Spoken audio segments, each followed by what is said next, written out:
guys? So last week during a live stream and the week before, I got a couple DMs on Instagram. I got a couple messages in the chat and in our Discord saying, Johnny, when are you going to go live with Breaking Bad Boxing? When are you going to go live with Nick? Guess what, guys? You asked, I delivered. Nick is on this live stream. Before we get it started, I want to say thank you to all the new subscribers. Guys, if you haven't joined the Discord, that link is pinned in the comment section below. It's a couple bucks a month. Nick's in the Discord, obviously. There's a bunch of other guys. So on the stream today, the boys with the blue stars, those are VIP insiders. Get all your betting options there. And we had fights last night. We talked about it on the first live stream. We got fights this weekend. If you're not following Nick, his YouTube channel is pinned as well, Breaking Bad Boxing. It's one of the first comments. Give him a follow. Other than that, how you doing, buddy? What's going on? I'm good, Johnny. Appreciate you having me on. Like I said, appreciate the platform more than anything. It's almost like a full circle moment for me. Been following for you for a while, watching your breakdowns, commenting on your videos for years at this point, and now just being on your live, man, is pretty dope to say the least. So I appreciate you having me on, man, and giving me the platform.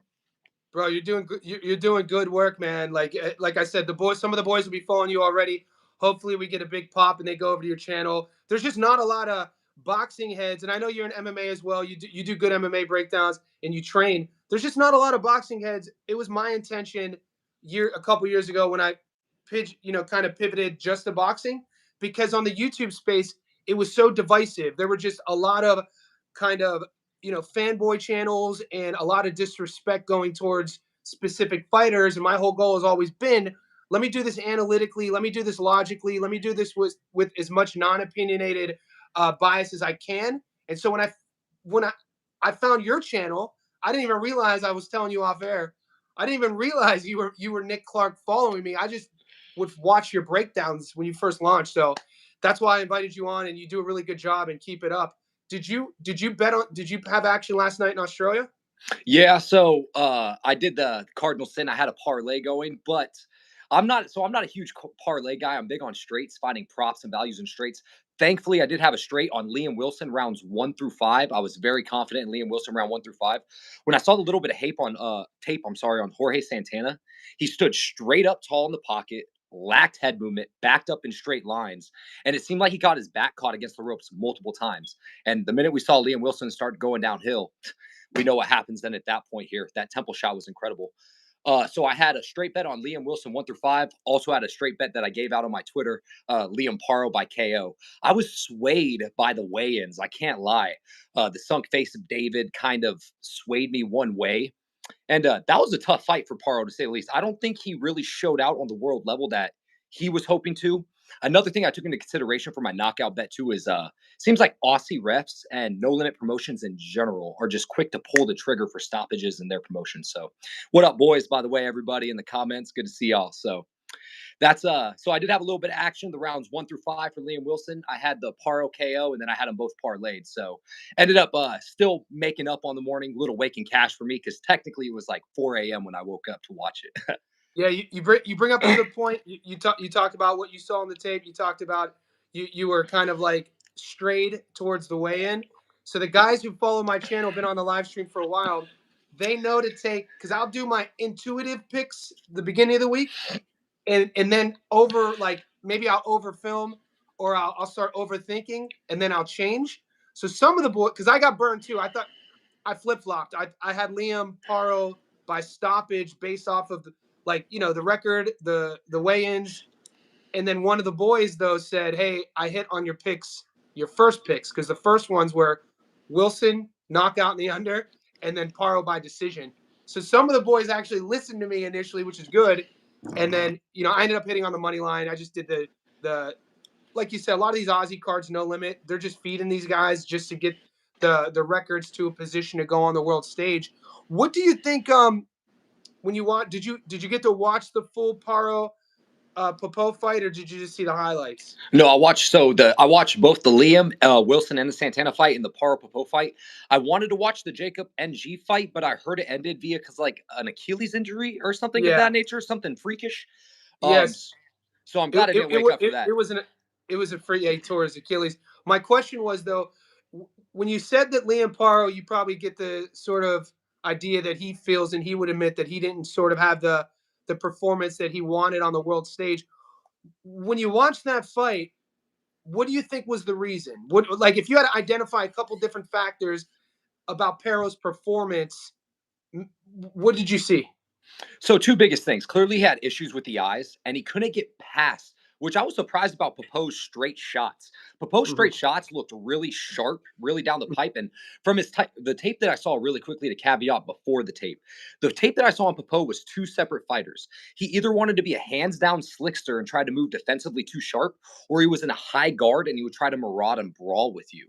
Hmm. This was a completely different version of Papo than I've seen, where he was fighting behind straight shots. He seemed to gas a little bit in the later rounds, but Parro had a hard time getting past his straight shots and underneath his straight shots, and he never put his foot on the gas when Papo finally slowed down in the later rounds. It seemed like you hear me use this term all the time, Johnny. Gears. Hmm. Parro seemed to never once go through the gears and never put his foot on the gas for Papo. I scored at 7-5 for Parro, and I thought he won in the later rounds, but I definitely thought he could have put on more body work. He could have gotten Hmm. under Papo's straight punches, and he could have Hmm. put his hands, could have went through the gears, to say the least. And I don't think he did any of those things. It was, Yeah, of course, that eye was a mess, mate. I yeah. thought Papo could have also stepped on the gas and possibly got him out of there due to a doctor stoppage in that eye. So Yeah, it was similar. I scored it similar. 7-5, could have been 8-4. The adversity that Parro had to fight through, though, one side of me is like, wow, I was worried. It could have. I thought if it got worse, it could have been stopped. Hats off to his cut man in his corner for kind of keeping it under wraps. But I didn't expect Popo to be as crafty. I didn't expect him also. I don't think Parro ever had a guy, or I don't think Liam Parro ever had a guy in front of him talking shit and sort of mocking him too. Which you mix that with the eye and then the stage. It was one of the first times I saw Liam not be locked in. He was, you know what I mean? It was bothering him. All those sort of factors.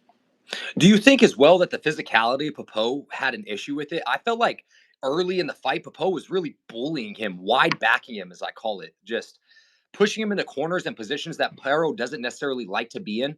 And as we saw with Parro, was it Jonathan Navarro? He was able to move the whole fight that he wanted to, fight behind his jab, retract his jab all he wanted to, and follow behind straight shots. Subaru Matias had to do a lot of clinching and minimizing. This fight, he was unable to clinch and minimize, especially early against Papo. The physicality, it's like he was shrugging him off of him almost. So I Yeah, thought the physicality was a big issue too, as well. and we kind of knew that it was Liam's first fight at 47. We know that Papo missed weight. Papo's had fights. Check his box record at 160 pounds, and I kind of wish, because I didn't find this out until the live stream. A lot of the David Papo write-ups are in French. I don't speak French. I didn't know he had this massive amateur, like 100+ fight um, kickboxing record. I didn't know that. And what that tells you, when you have that many pro fights in anything, in any combat sport, you're going to have a degree of just sort of smoothness to you. You're going to have a degree of like being able to operate at a certain energy level. And I would have loved to see, and we saw that. I wasn't expecting that, by the way. All the tape I saw on Papo, I mean, I saw him fight negative a lot of the fights.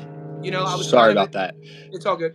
I was kind of shocked how aggressive he was being and how little body work Liam Parro was investing in and how little he would throw his lead hook, no uppercuts. But there's a lot to take with it, and it's a tough, brutal fight, man. We'll see what happens. We'll see if he gets that Donovan fight at 47. One thing I didn't take into account when I was taping this fight is how little Liam Black's punch variation. He doesn't have much punch variation, man. It's really Yeah, straight shots, your simple hooks to the body. He doesn't even have much of a doesn't have a huge uppercut variation, not great shovel selection. I just wasn't necessarily high on this performance by Parro. And I do kind of fear that maybe he peaked at that performance versus Subaru Matias. I mean, against Hitchens, he fought valiantly. He had a good first 4 rounds against Hitchens, but then the athleticism and the long jab of Hitchens, the minute he got out of go mode, gave him a lot of trouble. So I don't yeah, know. we'll see. What does Parro do from here? I mean, it is the IBF Eliminator versus Crocker, but how would you see that fight going? Crocker. Yeah, so 22-0. I actually scored the fight for Donovan. Those two knockdowns, people put a lot of relevance to it. I mean, he doesn't do a lot. He doesn't have a lot of volume. I think the game plan if Parro does get that fight is to do what Liam does. I wish he would have stuck to his feints early on. His foot feints were getting Popo to bite, and he was being able to land his backhand. But the thing with Parro is he falls in love with the backhand. He started head hunting, and another thing psychologically, he was fighting emotionally. You could tell, like even in the clinches, and he wanted to get it back. He wanted to get it back. He wanted to hurt him. He wanted to cut him. And the minute Papo picked up on that, that's when the taunting came out. And that's an element of boxing that doesn't get spoken about enough because you can't measure it. You don't see it in a statistic. Is the psychological advantage or disadvantage in a fight when a guy is either winning or losing? And Papo showed his veteran savvy in all of that. Man, he impressed me. I got to be honest with you. To answer your question, how does Parro do against Crockett? I think he's classier. I think he's going to have to, he looks small in there. Maybe he's an in-betweener. I know he fought at 40 his entire career. He said he almost got hospitalized a couple times due to the weight cuts at 40. So we'll see. I'm not throwing him away. He's still, he showed me a lot of grit and toughness, if anything. So I like being an optimist on that. How do you see it going? With Crocker, I think that Parro throws out more volumes and more optics. The fact that he throws out so much more volumes and optics, which we saw with Donovan, he was trying to find that perfect shot way too many times, just trying to find that perfect shot. And I do think Parro's feet are better than Donovan's feet. So yeah, I think that all leads to Parro beating Crocker eventually. When they fight eventually is what I mean by that. But again, I think 147's in disarray. Shout out to your boy Chilltown Boxing as well, TJ. He noted something. 140 to 147 pounds is a tough jump. Fighters have a tough time jumping from 140 to 147. So I just wanted to give TJ big ups on that because I'm starting to notice that more and more as I go back in history and start to research it a bit more. So yeah, I want to give a shout out to Julius Super Chat. We appreciate you. He says prospect of the year so far. I'll answer this first. The prospect of the year. I mean, are we talking globally? Or are we talking American? I'll just, I'm not one to give away awards. I was asked this question earlier. 3 of my favorite prospects, American wise, I like Josh Edwards. I like the heavyweight. I think he's shown me a lot. I also I like Velsant. He's a southpaw, fights at welterweight, 147 pounds from, I think, South Florida. He's a fun little prospect. And there's a lot of them. But prospect of the year, would you call Ituama a prospect? I mean, he's a contender. How do we define prospect, right, Nick? How do you well, they can't fight on a world stage like Ayatuma has against a So prospect he's a contender now. And White was ranked in the top 20 of 2 different sanctioning bodies, even with his inactivity. So you can't call him that. Scooter Davis. Kamel Moten? Scooter Davis is someone that I would consider as like a solid prospect. Scooter Davis, who has only fought up to an 8-round fight at this point. He's never fought past those gears at this point. Okay. I got kind of smoked. I got smoked. I like Caden Griffiths. White. I like Caden Griffiths, the southpaw, the Golden white kid from I think he's from Arizona. The southpaw, Madrimov brought Caden Griffiths in as a sparring partner when he was 17. So I would say Caden or Josh Edwards for me. Golden Boy, baby. So like Golden Boy has a few good prospects, as you show with your boy Josh Edwards too as well. Josh Edwards is someone I'm very high on. I mean, I would say Scooter Davis is probably my personal favorite prospect. Our boy Mar, I don't know if he's in the chat right now, but our boy Mar, his boy Ruslan Abduliev fights this weekend. I know he's very high on that guy too as well. Oh, there's Mar right there, my boy. What up, Mar? What up, Brando Light, boxing fan? What up, everybody? Good to see y'all, man. The boys are here, boy. For real, man. Mar the Prince. For real. So they showed up. You talked about Abdulayev. He's fighting Kevin Johnson. This is a fight. I brought KJ up. He's not a household name. KJ's like, what? I think he's 12-7. He started off 12-2, 5 straight losses, never been stopped. And I went on this whole rant earlier about Kevin Johnson. He's kind of an example of what kind of happened on a broader scale to Emmanuel Augustus, not having a promoter, not having anyone backing you, always coming in as the B side. And Kevin Johnson's kind of turning into that guy. The question will be, can Abdulayev be the first guy to stop Kevin Johnson? Kevin Johnson's a smooth, slick pro. So I know Abdulayev is a huge favorite, a little bit of betting action. I like the fight to go the distance based on that. So I also like that same fight to go the distance here. Again, shout out my boy Mar. The only reason I did so much tape on Ruslan as much as I could find is due to that man. And I'm actually really heavy on that fight because of him. It was the first ever live I've ever done on Breaking Bad Boxing. He randomly came on. Mar's like an OG to my channel in this case. So shout out my guy. He's an Ohio guy. He grew And up in Ohio like myself. that makes sense then in that case. I get along with a lot of Ohio cats. My closest, literally my closest friend, Marshall here, he's from Yeah. Columbus. So Okay. I get along with these Ohio cats for sure. So it makes a lot of sense when it's all broken down in that sense. So Julius says Joel Ariate prospect. He's fighting this weekend, I'm pretty sure. Y'all should get the green screen and make out somewhere. Now, Rambler, look, man, I'm an old head, dude. I remember the world without the internet. I like doing my, keeping it. I think the green screen, I'm not trying to be anything I'm not. So I like keeping it gangsta. that's fair, mate. I mean, it's crazy, man. This is like probably the first ever live I've ever been on where someone has better hair than I do, bro. Like Oh, it's dude, insane, the bro. hair's gnarly. First Dude, you ever should check time, it. first time for everything, mate. You should, First yeah, ever time you're for too everything. kind. The hair This used to man, be down to here when I was a weed head, but it's funny. You can look on my Instagram. It wasn't even 6 months ago that my hair was down to here too. I was just sick of getting it braided for competitions for jujitsu all the time. So it was nice. just at that point, mate. What do you think? Have you done tape on Fondora? She's fighting this Oh weekend.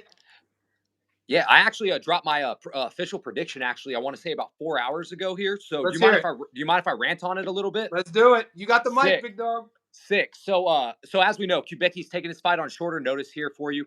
The one thing I do want to note about Kubicki is she's game. She's a gamer. She is going to fight one of two ways. She's offensively going to come forward, try to push her back against the ropes, let off combinations to the body, or she's going to be trying to do one of two things, which I find so hilarious. She tries to go first and third, tries to pull and counter you and catch you on the pull and counter, or she tries to plant her feet like she's Willie Pepper, Sweet Pea, and tries to put you in the matrix defensively. She's very funny with that. And we saw with Fondora's last fight against Badia, Badia tried to do the same exact thing, get lower in her levels and try to move, kind of like she was Willie Pep. So this fight for the first 4 rounds, I think, is going to be fun because Kubecki's going to meet her in the middle. Going to try to push her against the ropes. It's going to be two people going forward, and they're going to scrap. They're definitely going to scrap. Kubecki's going to let off her hands. Fondora's going to let off her hands. Fondora, as we saw against Cruz, someone that was willing to fight, was no doubt hittable. Granted, Cruz was essentially the same size, you know, opposite stances of what Kubecki's going to be bringing in this case too as well. But the minute round 4 gets going, man, once it's after round 4, Kubicki seems to lose her shape. It's going to start to get going downhill, and Fondora will eventually stop her. I love Fondora around 6 through 10, mate. Plus 155 round, Fondora around 6 through 10. I know Bet365 has those awesome same game parlays, so if they get it for you, you can take Fondora by stoppage over 4.5 rounds, and it will also give you a plus 100 odds. Dude, Fondora round 6 through 10 is when I think she gets it done. I favor her to get it done around 7 or 8. I just think Kubicki, who has zero head movement, can be turned both offensively and defensively. And her game again is all based on her going forward and holding you against the ropes, or her trying to be slightly a defensive slickster.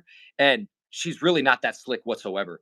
And I think her own downfall is how game she's going to be. And I think eventually Fondora gets it done. And Fondora is someone we love to bet by knockout regardless. So Of course. Kubicki, I mean, her nickname's the Iron Lady. She's never been stopped.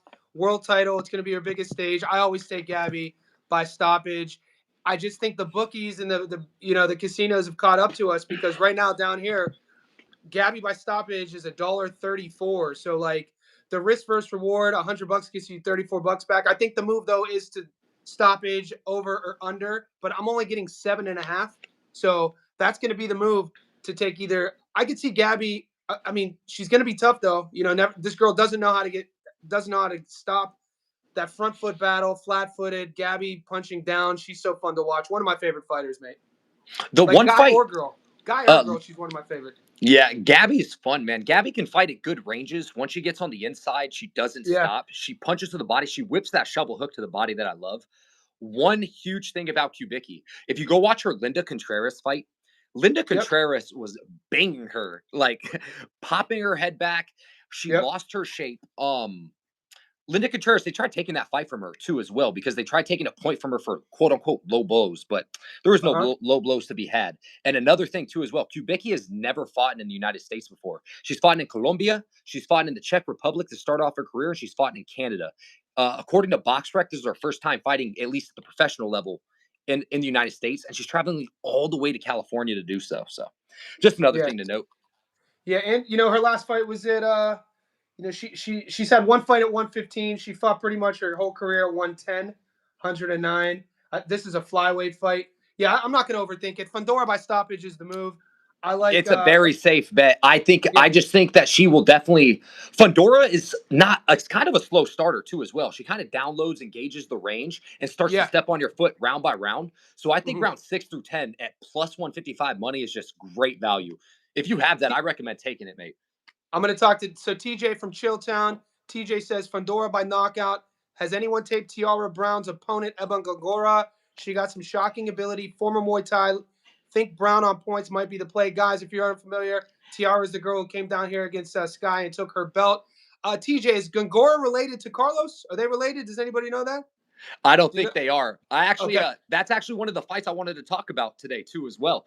open it I don't up. want Let's to. do it.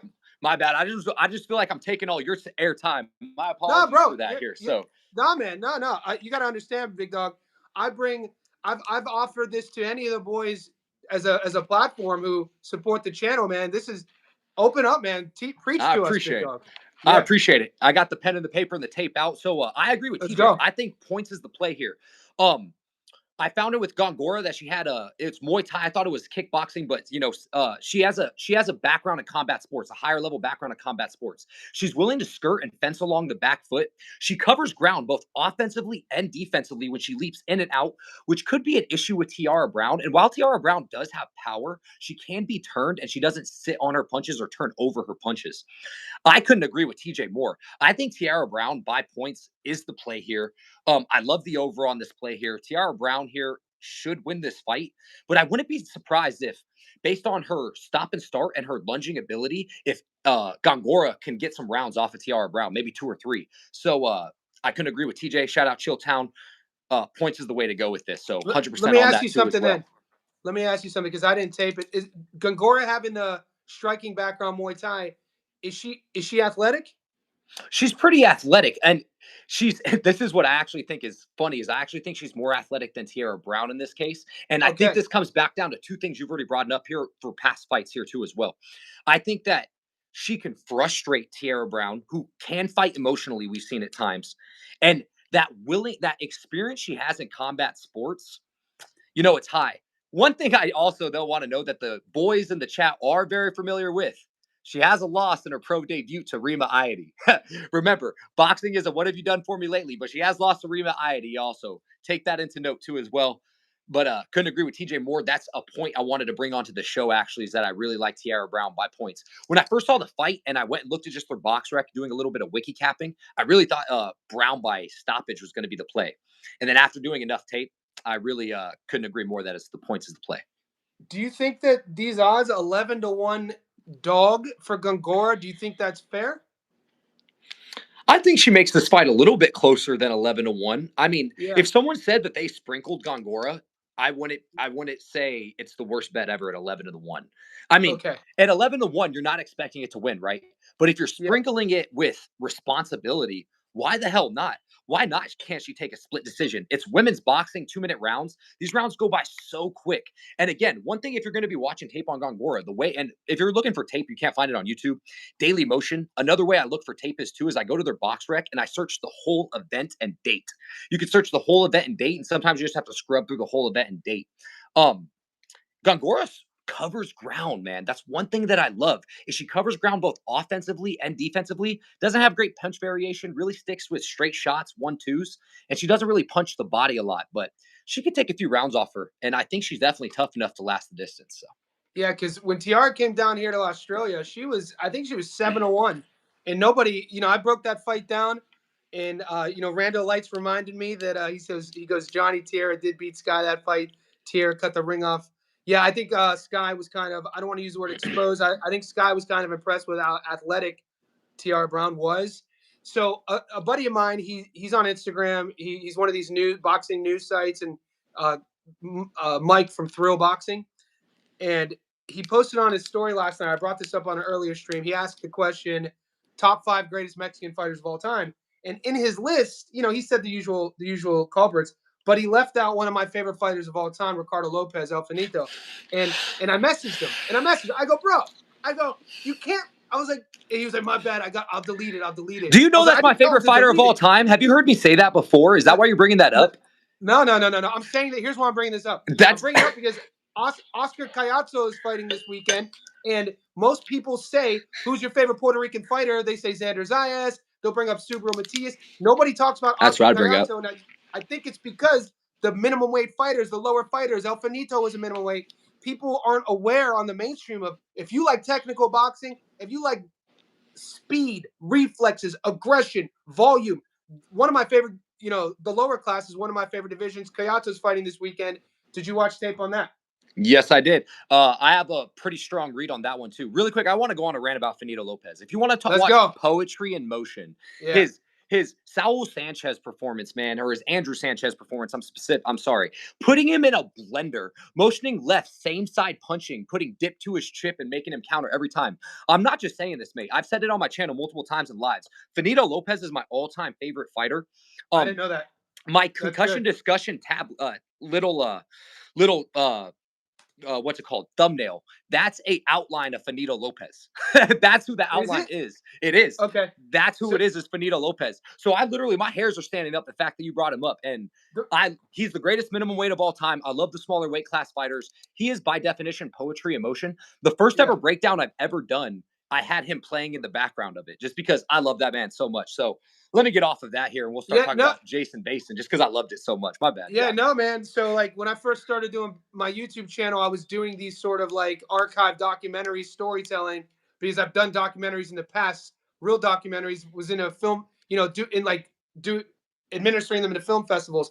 So my channel got like tagged for, I think in 2022, copyright things had changed. And we used to be able to use certain content and now that's illegal. But I did a documentary on El Finito, Ricardo Lopez. And I remember watching his tape and, it was one of the ones that took me the longest because I kept delaying the edits because I kept watching more and more fights from him and kept clipping out certain fights. Like, dude, look at this guy. Nobody talks about him. This dude's an animal. And I think even right now, these smaller guys, people kind of just lose interest because the mainstream boxing sites don't talk about him. He retired undefeated. He's the greatest minimum weight of all time. 50-0 with one draw. Insane. Like, what are they talking about here? 38 knockouts, like a huge knockout to win ratio at that weight. It's insane. Poetry in motion, one of the best, if not the best, same side puncher I've ever seen. The way he could punch left hand to left hand, right hand to right hand, it's as good as it gets. It's legitimately as good as it gets. It's one of the most frustrating things I was with Liam last night, Liam Parro, is because he never throw his lead hook off the jab. He wasn't even throwing his lead hook. It was just all boom, boom, foot feint backhand. And I'm like, mate, throw a goddamn lead hook because at that time in the mid to late rounds, either David Papo had a great poker face. It looked like he was probably more hurt than he was showing because he wasn't punching rounds 10, 11, and 12. That's what I'm saying. He didn't put his foot on the gas at all. Yeah, I know. And he kept getting caught. He was letting Papo one punch him, and that was kind of like a little bit of a tail sign, like, oh shit, you could catch Liam with those shots. It's a bit domestic-y, it's not really world level sort of thing. So let's get to some of these comments. Hand history vault, Boots by stoppage is risky. Boots doesn't press enough. He's fine coasting. Guys, this is going to be Boots' first fight at 54. We know he's massive. It's for the IBO world title in some parts of the world. The IBO is looked at as a legit belt. We know it's not part of the major four. Lima, his introduction to 154, you could think of one or two ways with Boots. He's going to be super aggressive and want to put on a show, or he's going to want to get his feet wet. I haven't really watched tape yet on Lima. Have you on Lima yet? I've only seen one fight, which was it against, was it the Indian fighter, Shandori? I'm horrible with name pronunciation, y'all, so forgive me for any bad name pronunciation. His last fight against his Indian fighter. Lima's a solid fighter in terms of he's literally a shit brick house. He is solid as hell. He's sturdy. He's going to be hard to be moved and pushed. And while I think Boots is one of the most talented pound for pound fighters there is, especially as an American boxing fan, he kind of suffers from that. I hate to call it the Ben Whitaker syndrome, as I call it. He can get out any of his opponents there, but he's too willing to show the flashy shots and show his feet and show his work as compared to going downhill on these fighters and really tagging and bagging them. I don't want to give a official prediction on it yet, but I would more so lean to Boots on the points, but I'm going to finish up my tape study before that actual fight and bust that one out. We should talk about Collazo Vayson too. Let's do it. Did you tape that one, if I may ask? Yeah. Yeah. I haven't uploaded it, but I've done my due diligence. And Jason Vayson, man, is not going to come there to just get walked over. Like I watched the way I watched the. I think they just had the either the weigh-ins or the face-offs. This fight is tomorrow, or is this fight It's Saturday. Sunday? Yeah. I'm So I'm highly thinking about it's 3.5 hours for me. I'm highly thinking about taking the drive over there and actually watching it. yeah, It's at a it'd be small good to see casino both 3 hours guys. away. Vayson only has one loss. He's a younger guy. They're kind of like the intangible, same height. Colosso's instant electricity. How do you see this one going? I'm not getting any props, by the way. I'm only getting money line. Okay, so I gave this out in the Discord already. I just kind of left a comment. I haven't dropped my official breakdown and prediction, but I will be having that uploaded within the next 12 hours, I would say. I just have to Yep. actually film it. So Basin is tough and gritty. He's gonna come there and he's going to fight. It comes back down to where I think that's gonna be his downfall. The issue is here, he is so limited offensively. He has good combination shots to the body, a good inside uppercut, but he can't fight from the long range and he can't fight from the mid range. He was getting tagged by, I'm sorry if I kill this name pronunciation, y'all. Shane Belang, Shane Belang Marbabang, which is Shane Belang Marbabang. He was getting tagged in the first few rounds with heavy shots with zero head movement, walking forward upright, not much dip to his chip. Not when I say dip to his chip, no knee bend, not moving his Hmm. shoulders or rolling whatsoever, just Hmm. upright and a hittable target. And Oscar Collazo is extremely athletic, extremely sneaky, has good power. He will be the smaller fighter here because Vayson will be more physically strong. I like the under 8.5 here, but I think it's going to be one of those unders like Iglesias Shishkin where we could be sweating it a little bit. I think Yeah. it probably gets stopped more so in the sixth, seventh, eighth round comparatively because Basin is tough, Basin is gritty, and he will come there to fight. But I just think the accumulative damage after after the first 4 rounds, and with his lack of variation, his lack of defensive responsibility, I think it all just kind of leads downhill to where Oscar Collazo is world level. Yeah. Country Mile is no doubt world level, could move up and challenge champions at the next weight class up. As compared to Vason, uh, I don't think he is. I think I have Oscar Collazo like top 20, flirting in my top 20 pound for pound. I think he's that good. He just had he's not a household name. People Nope. have never seen him fight or never watched him fight. You only got to watch him a couple times to see what he's bringing to the table. The head movement thing, it's kind of one of these Hello, things who? that like you never want to be known for being a tough guy. Doesn't slip. Kind of like how Jin Sasaki, a lot of the Japanese fighters will fight front footed, take one to give one. When you're going against a big puncher, man, that's Russian roulette. I find that so funny that you say that is Vason. One of my literal notes here loads up the gun and plays Russian roulette.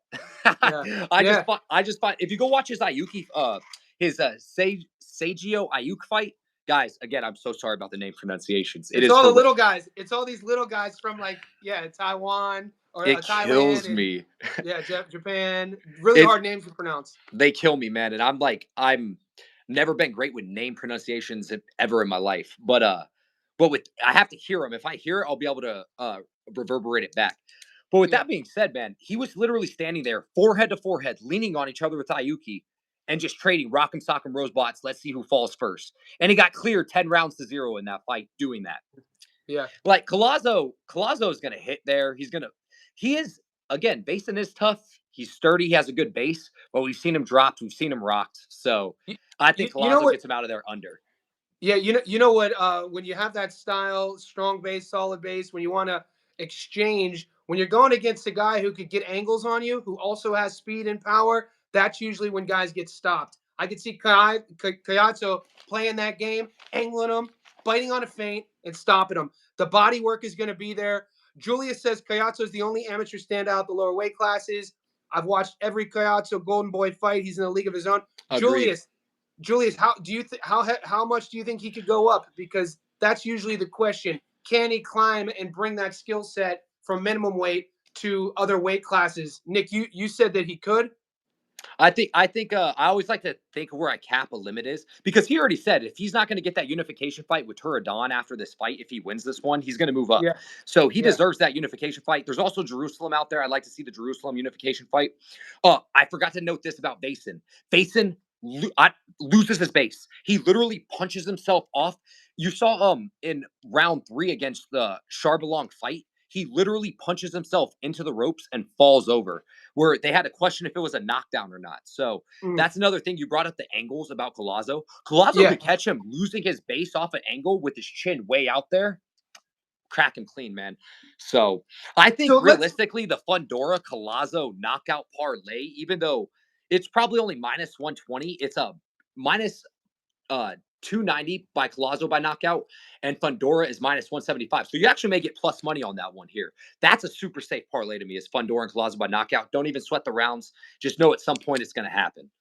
So 55% of the subscribers on my channel come from North America.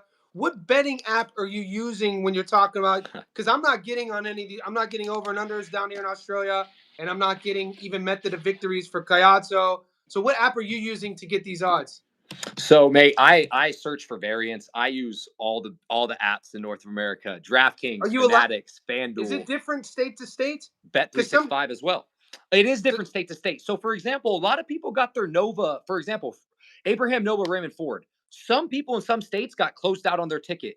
Me, Arizona, they voided that book completely. That fight, all my tickets got voided early and often. I didn't have to wait, thankfully. They voided it right away before the fight even started. They said that, I've noticed there's been some weird regulations in Arizona. Let me just quickly go on a quick rant. I'll be quick about this. no Emmanuel worries. Navarrete versus Oscar Valdez. There may have been some weird workings in the background of that fight because Oscar Valdez versus Navarrete in their last fight, Arizona took the whole top ranked card off of the books, and they didn't allow boxing betting for about a week and a half after that. And ever Okay. since then, our odds have been extremely restricted. I can't see as many pro box OTX fights. Yeah, I don't get those. I don't even get some Australian fights. It's absolutely insane. Like, for example, I couldn't even bet on Jacob NG last night by knockout if I wanted to. And I saw on some domestic books that he had plus money by knockout. So Yeah, okay. So Evie, Julius answered my question. He thinks Collazo could go up to 108. All right, I could. So yeah, so not every fighter could do that. You know, some fighters stay where they are, and that's another side conversation on what needs to be spoken about on the brilliance of Bud being able to win titles at 35, 40, 47, 54, and 68. And today I heard a mainstream perspective. I'm not saying I was the first to say this, but I've never heard anyone say this until today. I think Crawford, because legacy, he's already done it 3 times undisputed. He ties Oscar. If he wins another, if I say he goes to 160 and fights Lara and becomes and takes his belt, because that would make him a 6th division world champion. De La Hoya is a 6th division world champion. I think I heard the guy who does a show on Instagram. You'd be shocked with how little content I watch in terms of content creators. no, But I wouldn't be, just so you know. I don't. There's one content quote unquote creator in the boxing space I watch, and he's very small. His name's Charlie Hahn. It's my dog okay, Charlie Hahn. He's a great dude, but I don't yeah, watch like the show business of the world or yeah, the yeah, yeah, yeah. Two No, Tones no, of the but world. Which Two Tone and me have the same barber, which is hilarious because Two Tone's bald. But but that's not. I'm not making a joke either. That's a fact. That's an actual okay. fact. I don't even know who that is, but so See, you're it's saying, just so a bald dude goes to a barber? Or you is that are you he has a sick ass beard, mate. okay? His beard's crisp, fire Okay. beard. So we got TBE, the best ever says, do you think Brandon Moore? Okay, I'm glad you brought this up, TBE. Brandon Moore, he's fighting. So Chilltown sent me a message in Discord, sent me a little audio message, and he was like, Johnny, did you tape the Brandon Moore fight? And so he sent me the film on him. And his opponent, he's 10-0 with 10 knockouts. I have never seen a more. I'm trying to think of a positive adjective here to put behind DeAndre Savage's name without shading him. He's a 625 underdog. He's 10-0 with 10 knockouts. Mate, it's not good. When you watch DeAndre, when you watch his tape, it's not good. Brandon Moore should do what Brandon Moore does. I like Brandon Moore a lot as a fighter. I didn't tape his opponent at all, and I'll never give any BS tape claims.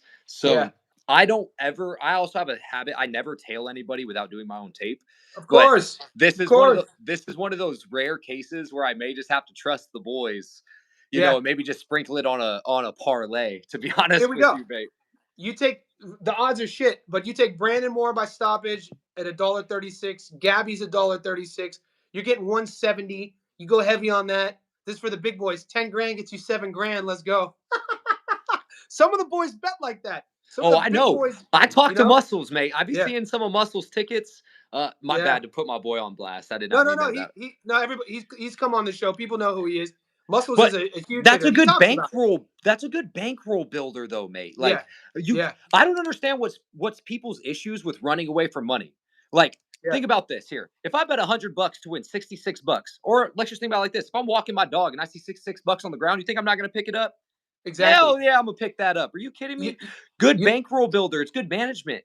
you know what it is though. Psychologically, of impulse. It's the microwave culture. People want to get rich quick, and that shows up in every element of life. Whether you're a guy who would just go order Uber Eats, or a guy who prepares his own meals, or a bettor who bets $10 trying to win 2 million, or a guy who bets 10 grand to just get 70% return. So it just comes down to, I think, psychology and understanding of the game. Yeah, I mean, I've never been a big parlay better. Parlays always bite me in the ass, man. Oh, dude. It says on my Twitter, literally, no one could 1 for 2 a parlay like I can. It's just a fact. It's just a Yeah, fact. Like, there's literally no one on planet Earth I think that's missed, and everyone I'm sure always says that, but they're the devil, mate. Like, I'm so yeah, glad that I bet Liam Wilson 1 through 5 at plus 390 yesterday by yeah. itself because I But woke up bro, and I was still a happy camper. But my dude, I was telling this in the Discord. Liam Wilson will go life and death with a clubber, and he'll go life and death with a world champion. With He has no. Navarrete. He is the worst to bet on because every time you bet on Liam, you're stressed out. Like, oh my god, and how dare the commentary last night? Michael Zarafa, shout out to Zarafa, that's my guy. He goes, one of Liam Wilson's best attributes is his fight IQ. I go, what are you talking about? His fight IQ got him stopped against Valdez. His fight IQ, I felt Jackson John England beat Liam Wilson. His fight IQ, not being switched on, got him stopped against Navarrete, which, we know that was controversial. But yeah, I felt that was insane. Liam Wilson, man, tough guy to bet on. Dude, you know what's funny is Stress. Liam Wilson's one of those fighters that fights way older than he is. Liam Wilson's Stress. still in his 20s. 20s. He's still in 20s, his dude. 20s. Dude, You look at his career in totality, it blows you away. You're like, what the yeah. fuck? Excuse my Yeah, language. dude. Liam on the domestic level scene here, Liam is a guy that is known as a big puncher, power puncher. They I'm gonna call his grab my left hook. charger, Johnny. I'm on 5%. Give me 1 quick second, mate. Yeah, go charge it. I'll keep it up. So I'm going to talk to the boys. Chat. What's up? Gimme Mine says I hate Bet USA so much. DJ Green says, bruh, DeAndre Savage got dropped by Jake Paul in sparring. I didn't know that. DJ, I just watched the tape. If you guys if you want the tape that TJ sent me, I can put it in the Discord. Gimme Mines. I know a big dog, but his usual bets are under 300. Rudy Pedraza, rebet in California. Okay, so the boys are sharing their books. Are you guys getting props on Gabby? Are you getting props on Brandon? Let me know. Are you getting props on Collazo? Because if anything, I might just play the stoppage and take Oscar, Brandon, and Gabby on a 3-legger stoppage. So You could I'm just not. I'm not getting those props though. if you go on Bet365, I don't know if they have them in Australia yet. I got it. In Bet365 here in Arizona, they Yeah. have the same game parlays still available right now. So Okay. a way I would play this, and I would feel pretty comfortable playing it, is Gabby by stoppage over 4.5 rounds, and that gets you minus 120. Nice. So, and I think that's great value. You could play that straight heavy. You could add it. Yeah. I don't recommend add to a parlay. I'm playing that straight heavy. And Yeah. I think Kubicki is no doubt tough enough. No doubt tough enough to stand in there for minimum 4 rounds. And again, Gabby is someone that likes to find her footing in fights. She likes to Rhythm. slowly but surely build. So I love that parlay, mate. I think Gabby knockout All right, over 4.5. boys, we just did it. DJ Green's on board. Nick's on board. I'm on board. I think that's going to be my play, guys. I did the parlay last night. We won. I think I'm just going to go more Gabby Collazo. Watch the weekend fights. Those three. I'm going to put that up in the Discord. I like that. That's the live parlay of the day. I'm with that. Yeah. I'll Yeah, send you my I'm going to play ticket. that. I'll lock in I'm my going to play ticket that. with y'all. I'm not getting OTX odds. Are you? Like, you brought up OTX. I guess there's an OTX card. I mean, I got Tiara Brown. The only fight I have is Tiara Brown. A lot of people on my Twitter, I have to tape this fight, so I don't want to say anything or like tape prediction. Is everyone keeps hitting me up? Like 4 people hit me up about Gorham versus Alamo, the Alamo fight. You remember when Alamo dropped Liam Parro? Oh, Yomar. Oh, Yomar Yomar Alamo. Alamo. Yeah. I have a lot of people that I trust and respect. They're saying, dude, look into this. He may be a But live dog. Yomar Alomar, he seems like he's 48 years old. I think he's only 30. I think he's 20-4. That I Liam think, Wilson effect. yeah, he dropped. He dropped Liam. Liam won a close decision. Richardson, he's fought Hitchens. He's been in there with a lot of guys. It's just gonna. I haven't taped it though. No one's. I think it was brought up in the Discord. People have been asking about it. Have they been telling you on Twitter that Alamo is upset? Sort of upset alert. He could win. A lot of people are. They think Oh shit. they think Gromar is getting a lot Brian more Brayon. prep from the pictures he Bri- took. Brian. I think it's pronounced Brian. Bryant. It's Okay, wait. it's spelled Breyon. Oh, I was trying to. Oh, okay. That's all it is. Bryant. That's Yeah. easy money then in that case here. Yeah, So he's from I think I'm pretty sure he's an American. I think he might be from Brian Gorham. Check him I out. think, No, he could crack. well, that's what they were saying. So people were saying that they weren't impressed with his tape. So not giving out a play on it, y'all. Just simply saying I need to do my tape. And a lot of people I trust are saying this is a possible upset alert. So Okay. I think it's definitely something to look into. I'm going to look into it because I have odds on ESPN Bet too. By the way, for my folks in North America, if you're looking for the best odds boxing wise, I think it's easily Bet365 or ESPN Bet. ESPN Bet is super underrated for boxing. You get some great live odds, especially too. So that's definitely something to keep in mind. So So Alamar's fought at the world level. He's been in there with world multiple champions. times, Yeah, Hitchens, Parro.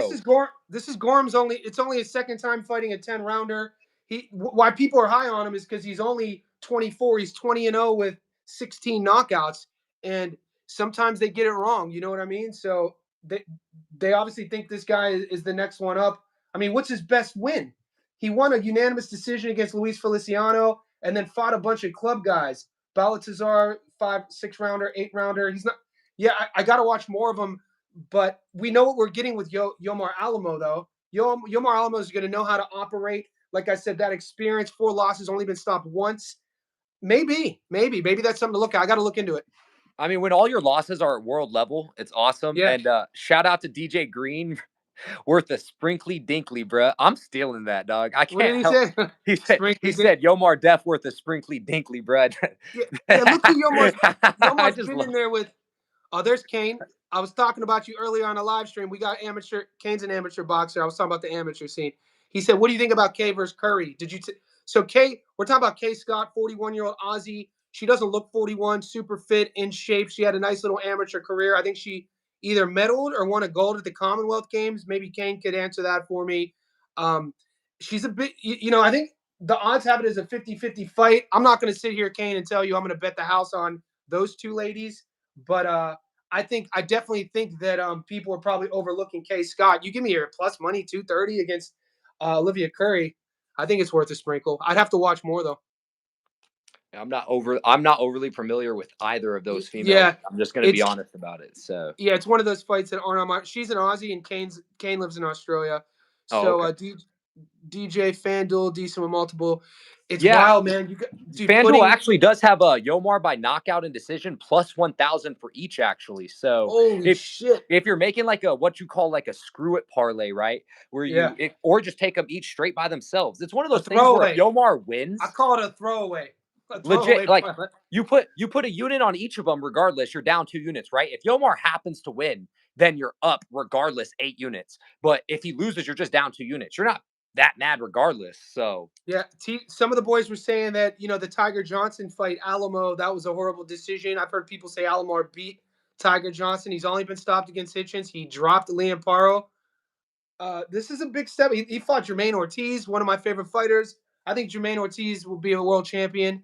So his resume obviously is better than the young kids. It's the biggest step up for Ortiz did what he had to do in his last fight. Thankfully, he went out. I was looking forward to the Claggett fight. I'm not gonna lie. I was looking forward to the Claggett fight. So, dude, Steve Claggett's style, man. He was frustrating Teofimo Lopez, man. People were. Tio is the most hot and cold fighter by definition. He either he is one of those fighters that they say fights to his opposition. It's by definition, mate. The way Tio looked against Loma, the way he looked against Josh Taylor, completely different fighter than who against Claggett, Sandor Martin, who I'm not gonna lie, watching live, I thought Martin eked out that fight. So Dude, Sandor Martin, man, Sandor Martin, another guy people sleep on. If this dude didn't give away the last 30 seconds of so many rounds, Sandor Martin probably should have beat Alberto Puello. Sandor Martin, 100%. very close fight. He's just I scored it for Martin over Puello. always in these close ass fights, and he doesn't do anything exceptionally well, but he does a lot of the little things consistently. And he doesn't have a lot of knockouts on his record, but he's a tough out for anybody. So when I think Claggett fought Matthew Germain. Matthew Germain was the guy who went over to the UK to fight the kid who's going to fight Subaru Matias. Kelly? Dalton Smith. Dalton Smith. I mix up Yeah. Josh Kelly and Dalton Smith. Yeah. Bachram's fighting Kelly. My apologies. Yeah, is that official? Well, the IBF, didn't they go to purse bids? I don't know if Dude, they I'd love to see that fight, man. I know Josh. I'm friends with him. I'm not. He's been waiting for a fight like this for so long. People judge Josh on like the Ray Robinson draw. They judge on the Ava Nation when Ava stopped. Dude, Ava Nation's a good pro, world level Ava. And since that loss, though, Josh became a little bit more economically efficient with his energy output, with his defense. Kind of like what Boots does. I would love to see less Boots, flashy with his style too as well. I would love to see Boots versus Kelly, man. I have to be honest with you. I think Bachram's the most beatable champion at 154. I think people love him. The rehydration clause definitely helps him out a little bit in this case with the IBF rules. But I think Bachram is the most bread and butter of all the champions. I think he has the least variation of all of them, and I no doubt think he's the most hittable of all the champions. So, just kind of my thoughts there. I think it's a winnable fight for Josh Kelly. I'm just going to say that. People, I think if you're judging a guy, people are judging on what Bachram looked like in his last fight, which their logic is flawed if they're doing this. What did Bachram look like in his last fight versus what Josh looked like 5 fights ago? You know what I'm saying? So it's like, if you're going to judge Bachram on what he looked like on his last fight, Josh knocked out Flavio Bay in the first round, an undefeated padded record guy. I got him at a plus 190 stoppage. That was one of my favorite prop bets. But if you're going to use the same logic, then what did Bachram look like the fight before? He looked sluggish. Bachram, the fight before, was going life and death to get that victory, I think, in the 11th. And, the knock on him was it was during the month of Ramadan. He was fasted. And then the fight against Tim, man, it was just so, like, tailor-made, like you said. Tim Tszyu, one of the lowest IQ game plan fights I've ever seen. Let me just come straight forward. Let me get buzzed. Let me come straight forward. Let me not I want to see Bachram answer some questions at the highest level. I think people are sleeping on Kelly's athleticism. I think they're sleeping on his speed. I think they're sleeping on his power. And I think they're sleeping on how tricky he is. And you said the right word, tricky. He's going to cut angles and he's going to turn Bachram. As compared to, think about this.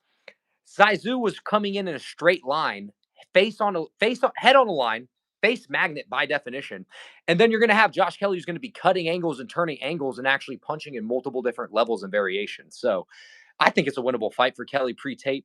And again, Bachram, I just think I don't want to use the term overrated, but that's the only term I can think about. I think he's overrated. So we got 54, the landscape. It's one of my favorite divisions. I know David Eister's watching the live. He actually doesn't like the division. He claims it's not his favorite division. He likes 140. I like 120. I think 126 and 154 are easily my 2 favorite. 126 is slept on. Yeah, my favorite fighter. Rafa Espinoza at 26 is a goddamn animal, dude. Dude, every champion at 126 is awesome, dude. Espinoza. People hate on Nick Ball. I love Nick Ball. Yeah. Angelo Leo is crafty as hell. Angelo Leo, yep. And then Rafa. And then Rafa, of course. I'm missing Ball, Leo, Rafa. Who's the Fulton just vacated technically. Yeah, moving up to go to 30. Yeah, and we'll see. They're Mirko Coelho's coming up too as well. Mirko Coelho's a good boxer, mate. And you got Shushu there. You got Bruce Carrington waiting for a breakout. We'll see. He looked good. Shushu looked good against my boy. God damn it! No. Because Segal won that one. Dana Colwell, deadly Dana Colwell. He dropped Dana. I should have known that from the Aussie. Because he didn't look good. He didn't look good against the Ghanan they just brought it. I'm not high on Shushu, man. And it comes down to one thing for me and one thing only. And you've heard me. I've said it 3 times on the stream. It's going to be the 4th time I've said it. Same thing with Liam Parro. Gears. Oh, Dude, gears. Shushu has no gears, man. Like, he is so okay with coasting in first and third and being pushed in neutral. Like, I just want to see Shushu go through the gears. Well, He is so talented. He has all the variation, all the cardio in the world. He does all the right things. But man, he didn't go through the gears, mate. Like, and we're starting people to were see here saying with Solomon Sagawa, that close fight, how good Sagawa is. Like, and Seagal's good. Sagawa's only lost to good fighters. Oshaki, Nova, uh, No, Shushu. So he won his money. No, he just fought, man. We got him at plus money. That was insane. But I look at Carrington is I think 28 now, 29. He did take some years off. I look at Carrington. Maybe I could be wrong on this. Maybe it's a miss. Just how people, because I've always been high on Hitchens. I liked him as an amateur. I liked the physical skill set Richardson always brought. And going into the George fight, I said Richardson is just missing that viral moment. So we got him at like plus 350 to stop George. I was like, all Richardson needs is that moment where he's jumping on the ropes after a stoppage that goes viral. And now mentally, he's checked in there. He has all this, and that's what we saw. And I can't wait to see Hitchens again post George. And I think that's what Carrington needs. I think Carrington sometimes you're saying going through the gears, but a lot of times, how do you do that? You have to be confident in your skill set. You have to pull the trigger. Not going through this gears with him isn't a skill set issue. It's a psychological issue. It's being able to sort of bet on yourself, put yourself in vulnerable situations, punch with your opponent. You know what I'm saying? Like I want to see you punching with your opponent. Not every guy could do that. So I do agree with you on that. I'm not throwing him away just yet. I think there's something there with Shushu. oh, I'm also not throwing him away. He just has that. It's just an issue with that. It's that barrier. Once I see him get past that, I would love to see it happen because I Does think he have a fight? Shushu is Does great he have for a fight coming American up? boxing. What'd you say? Yeah. Does he have a fight coming up? Does Carrington? Shushu? No. I'm assuming since he is the interim WBC champion now, is it the WBC? There's so many organizations, but the one that Fulton just vacated from, I'm assuming in this case that he'll either get moved up to the full champion and have a unified fight at that point. Yeah. But there's nothing on the books here. I'd like to see Yeah. Nick Ball versus Shushu. Give me Nick Ball versus Shushu. Like, That's a good fight. give me That's a Nick good Ball. Give fight. me Nick Ball for Shushu. Shushu needs that fight of someone that's going to push him to the level to where he's going to You, have to go through the gears. And you think honestly, everyone, Carrington beats Sam Goodman? yeah, I actually would probably take Goodman. Goodman, really, man. dude, I you're don't know. high on Goodman. You're I don't know. high on Goodman. I picked Nick Ball though. I did pick Nick Ball. That was where my flip flop worked in my favor because earlier in the week I had Sammy Boy, and then once I watched the tape, Sammy fought him well, and Nick Ball did what he had to do to get the victory. But does where Carrington is in his maturation? Because Goodman's only 26. Goodman's young. He seems like he's 40, but And he's young. Goodman got some really quality championship rounds with taking a minimal amount of damage against Nick Yeah, Ball. So and that's big. he has a lot of craft to him, and he has a lot of class. There's a lot of level. Like Goodman is a really tough boxer, and I think that he could push Carrington. And I don't know, man. I think that stylistic matchup, Goodman's activity, his class. I don't know. I'd like to see that fight. That's all I'm going to say. I'd like to see Shushu versus someone like Mirko Coelho or Nick Ball. Those Oh, are the fights Nathaniel that I would like to Collins. see. Like, We hit big, Mar the Prince. That's because you and me hit big when Nathaniel beat Lee McGregor. All the boys were taking Lee McGregor in that all Irish dust up. Did you have money on that fight? Do you remember that? no, I Collins didn't. versus Lee. It was all I am Scotland. high on Jan Santana though as well, Mar. I love Jan Santana. I've Tito taken him in Nakano, his Jan last two fights. Santana at 26. Yeah, you said 26 is people sleep on 26, didn't you? You think Jan Santana could be a world champion there, Nick? Um, I think he can push a lot of guys. I think he can push a lot of guys here. How did I not forget Nakano, bro? Didn't isn't Nakano? Isn't he moving up to 130? I Am haven't I? seen him. I I have. think he's. I could be wrong here, Mar. Maybe I'm tripping. I think Nakano's moving up to 130. I brought up that I wanted to see him and Moxageo fight. Mark Maxio. Moxageo versus Nakano. I'm sorry, Yeah, again, my name it's pronunciation. all good. No, it's all good. Seeing those two scrap would be something. If I'm not mistaken, I think Nakano moved up to 130. I could be wrong, Mar, but I like Jan Santana a lot, a lot, a lot. Nakano, 14-0, 13 knockouts. Dude, This Nakano's guy, good as shit, bro. Like, Southpaw, Southie, good as hell. He has that fencing kind of style where he leaps in and out. point, Like, point. it's so sick. And he pops when he sets down on his shots. When he sets down, he turns over his punches. Great hips. Absolutely incredible hips. He's a good fighter. Mar knows his shit, bro. I love when Mar Yeah. be in the No, live, man.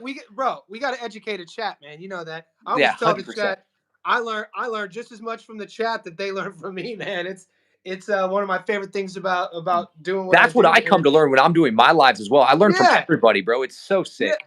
Dude, And and again, I I'm not writing off Shushu before anyone thinks I am. It's just I yeah. haven't seen him go through the gears. Yeah, That's no, all no, it is. It's the same issue I have with Raymond Ford. I'm so high on Raymond Ford. Like I'm are you? overly high on Raymond Ford. I'm very Okay. high.